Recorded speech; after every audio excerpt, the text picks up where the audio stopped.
میرے دوستو، انسان کو کل عقل بھی مل جائے تو پھر بھی اللہ کی حکمت کا وہ احاطہ نہیں کر سکتا۔ رب کریم کو زیادہ پتہ ہے کہ ہمارے لیے کون سی چیز بہتر ہے اور کون سی چیز ہمارے لیے نقصان کا باعث ہے۔ اللہ تبارک و تعالی کی حکمت یہ چاہتی ہے کہ میرے بندے پریشان نہ ہوں۔ رب یہ چاہتا ہے کہ میرے بندے کسی جگہ پہ بھی دقت اور پریشانی کا شکار نہ ہو، تو اللہ تبارک و تعالی نے راہ اعتدال اختیار کرنے کا حکم ارشاد فرمایا کہ تم اعتدال کے رستوں پہ چلو، معتدل زندگی گزارو، افراط و تفریط سے بچو۔ آج جس معاشرے میں ہم وقت گزار رہے ہیں، اس معاشرے میں ہم اس بات کو سمجھنے سے قاصر ہیں کہ اصل ہمارا مسئلہ کیا ہے۔ ہمارا اصل جو مسئلہ ہے اس کی شناخت ہمیں کیسے ہوگی اور ہم پھر اس تک رسائی کس انداز میں حاصل کر پائیں۔ ہم ہمیشہ اپنی آمدن بڑھانے کے چکر میں رہتے ہیں، ایک کام اور شروع کر لیں، پارٹ ٹائم جاب شروع کر لیں، کوئی سائیڈ بزنس اس کا آغاز کر لیں۔ ہماری جو دوڑ لگی ہوئی ہے وہ لگی ہے کام بڑھانے میں، آمدن بڑھانے میں، حالانکہ اسلام ہمیں یہ کہتا ہے کہ تو آمدن بڑھانے کے چکر میں نہ پڑ، اصل بات یہ ہے کہ تو اپنے خرچے کنٹرول کر۔ تنگ انسان وہ نہیں ہوتا جس کی آمدن تھوڑی ہوتی ہے، یہ توجہ کیجیے گا میری بات، یہ قیمتی بات ہے اور گفتگو ساری کا لب لباب ہے۔ تنگ بندہ وہ نہیں ہوتا جس کی آمدن تھوڑی ہوتی ہے، اصل پریشان وہ ہوتا ہے جس کے خرچے زیادہ ہوتے ہیں۔ اور ہمارا جو روزمرہ کا نقصان ہو رہا ہے نا، وہ آمدن کے معاملات میں نہیں ہو رہا۔ بنیادی نقص جو واقعہ ہو رہا ہے وہ یہ ہے کہ ہمارے اخراجات زیادہ ہیں اور وہ اخراجات کسی اور نے نہیں بڑھائے، وہ خرچے ہم نے خود بڑھا لیے ہیں اور اب ہمیں اس کا نقصان بھگتنا پڑ رہا ہے۔ اور اگر آپ صحیح معنوں میں ٹٹولیں تو جو بہت امیر لوگ ہیں وہ تو ان خرچوں سے بچ گئے۔ میں نے بہت سارے ایسے ختمات میں شرکت کی ہے، میں بہت ساری ایسی جگہوں پہ گیا ہوں کہ جہاں لوگوں نے بڑا مختصر سا ختم دلایا ہے تو ہو گیا ہے ختم۔ ختم کے معاملے میں کب کسی نے پابندی لگائی ہے کہ اس میں 200 آدمی شریک ہوگا تو تب یہ سال ثواب صحیح ہو سکے گا؟ کون کہتا ہے؟ یا شادی کے موقع پر اگر سارے بہن بھائیوں کو نہ بلایا گیا تو میری شادی پایہ تکمیل تک نہیں پہنچے گی، اس میں برکت نہیں ہوگی، یہ کس نے فتویٰ دیا ہے؟ معتدل زندگی کا اسلام حکم دیتا ہے۔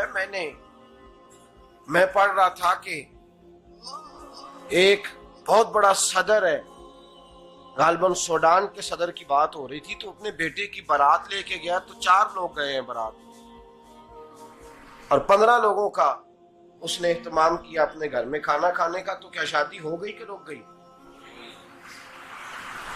تو بھائی راگ الاپنا اس بات کا کہ بڑی پریشانی ہے، کوئی سائیڈ بزنس شروع کیا جائے فلان جگہ فلان جگہ فلان جگہ، تو اصل معاملہ یہ ہے کہ پہلے ایک بندہ کماتا ہے تو پھر بھی گھر ہی چلتا ہے، پھر بڑا بیٹا ساتھ شامل ہوتا ہے تو پھر بھی گھر ہی چلتا ہے، پھر منجلا بیٹا شامل ہوتا ہے تو پھر بھی گھر ہی چلتا ہے۔ جو رونا دادا جی رویا کرتے تھے کہ بڑی مصیبت ہے، بڑی مشکل ہے، گاؤں میں رہ اکیلے ہوتے تھے اور وہ 5 بچوں کو اور 4 بچیوں کو وہ پالتے تھے، تو جو وہاں پریشانی تھی وہی آج پریشانی شہر میں آ کر پڑھ لکھ کر موٹی تنخواہ لے کر وہی پریشانی ہمیں ہے۔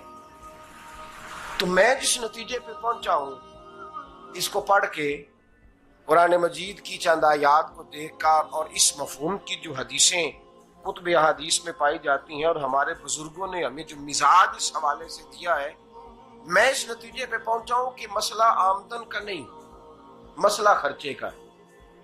ہمارے خرچے بنیادی طور پر زیادہ، اور اگر پھر ہم زیادہ بوجھ خواتین پہ ڈالتے ہیں کہ وہ مطالبے زیادہ کرتی ہیں، اور اگر آپ مجھ سے پوچھیں تو خواتین کی بھی اگر کسی جگہ کوئی عادت خراب ہوتی ہے تو اس میں اصل کردار اس کا ہوتا ہے جو وہ عادت خراب تو کیوں اپنے گلے سے اتار کے آپ کسی کے گلے میں بات ڈالنے کے چکر میں ہیں؟ وہ خواتین کی طبیعت نہیں ایسی ہے. اصل بات یہ ہے کہ ہم نے عادت ڈالی ہے، ہم نے یہ مزاج ان کو دیا تو ان کا بنا ہے، نہ کیسے بن سکتا. تو اعتدال جب تک زندگی میں نہیں ہوتا، پانی پیاس بجھاتا ہے لیکن ایک گلاس ہی ہو تو پیاس بجھاتا ہے، بالٹی کو منہ کو لگائے گا تو کپڑے بھگو دے گا اس کے. حالانکہ پانی بری چیز کا نام نعمت ہے نا بہت بڑی اللہ کی، لیکن پیالے میں ہی اچھا لگتا ہے. کوئی مٹکا منہ کو لگائے گا تو تانگ ہوگا، پیالہ ہی بہتر ہے اس کے لیے. تو میرے دوست، مٹکے سے بھی بعض اوقات کام چل جاتا ہے، لیکن اگر کوئی کہے نہیں مجھے دریا ہی چاہیے تو اس کا تو گھر بہ جائے گا، سارا گھر بہ جائے گا اس کا. ہمیں دریا قابو کرنے کا موڈ بنایا ہوا ہے تو اس سے گھر بہا کرتے ہیں، اس سے گھر بنا نہیں کرتے. گھر پیالے سے پانی پینے سے بنتا ہے. اگر تو دریا پہ قبضہ کرنے کا موڈ بنائے گا تو گھر بنے گا نہیں، گھر بہ جائے گا. آگ نہ ہو تو کھانا پک نہیں سکتا، لیکن ہلکی آنچ سے کھانا پکتا ہے. اور اگر آنچ تیز کر دی جائے تو جی قرینے قیاس بات کر رہا ہوں، میں عقل سے ماورا نہیں کر رہا. قرینے قیاس سمجھانے کے لیے مثالیں دے رہا ہوں. ہلکی آنچ پہ کھانا پک جاتا ہے اور آگ تیز ہو تو کھانا جل جاتا ہے. تو کھانا اتنی دیر کھانے کے قابل رہتا ہے جب تک وہ ہلکی آنچ پہ پکتا ہے. تو جتنی مرضی تو کہتا ہے نہیں میرا گزارے نہیں، آگ تیز ہونی چاہیے، تو میاں جل جائے گا، جل جائے گا. ہوا نہ ملے تو سانس نہیں آتی، ٹھیک ہے؟ آکسیجن نہ ہو تو سانس، ہوا نہ چلے تو گزارا نہیں ہوتا. لیکن اگر تیز چلے نا، اگر تیز چلے تو آندھی اور طوفان بن جائے تو چھتیں گرا دیتی ہے، جانیں لے لیتی ہے. ہم ہیں طوفان کے چکر میں، ہم ہیں دریا کے چکر میں، ہم ہیں بڑے لاؤ کے چکر میں. تو میاں ہلکی آنچ ہی اچھی ہے، یاد رکھ.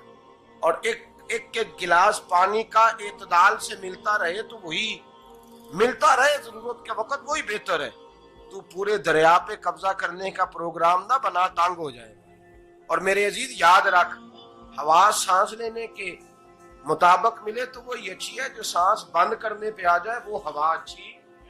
ہم نے چکر چلا لیا ہے کہ زیادہ پیسہ، راتوں رات پیسہ، لمبا پیسہ، یہ پلاٹ بھی میرا، وہ پلاٹ بھی میرا، گجرانوالہ بھی، گجرات بھی، لالا موسیٰ کھاری اور پنڈی تک جہاں میں جاؤں میرے نام کی تختیاں لگی ہوئی ہونی چاہیے. اسلام منع